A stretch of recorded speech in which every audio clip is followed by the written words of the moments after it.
Investigative journalist John Grobler and I met this week to discuss the current state of affairs in this, our land of the brave. Now, the current hierarchy that is out there, that is imposed on SWAPO, is a top-down thing.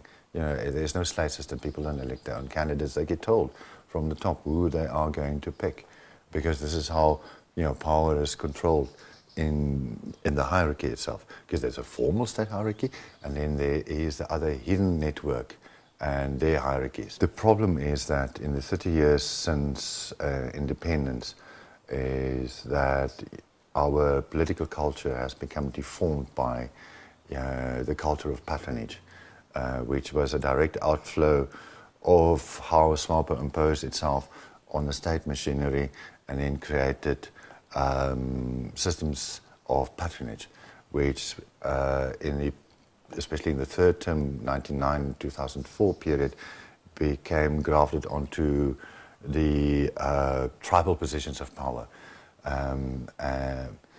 By the president now basically choosing the governors, and more importantly by the SWAPO government deciding which traditional leaders they will recognize and which not. We can all see how little effective reform there was. At the time of independence, there weren't really wealthy people around, but all our schools were functional, our hospitals were functional, our police service was effective, things worked. Now we have, streets full of flashy cars, mansions and palaces, and private, playgrounds and farms, but our schools are so dysfunctional that our kids become functionally illiterate. Our hospitals lack medicine, some of the basics. Nothing really works. Life has just become much more expensive. So it's clear that reform is needed.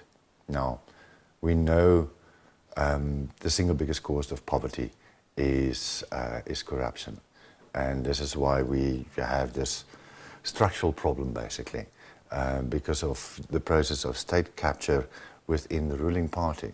We all will agree that the state needs reform, but we will all realize that it is likely not possible without the ruling party being reformed.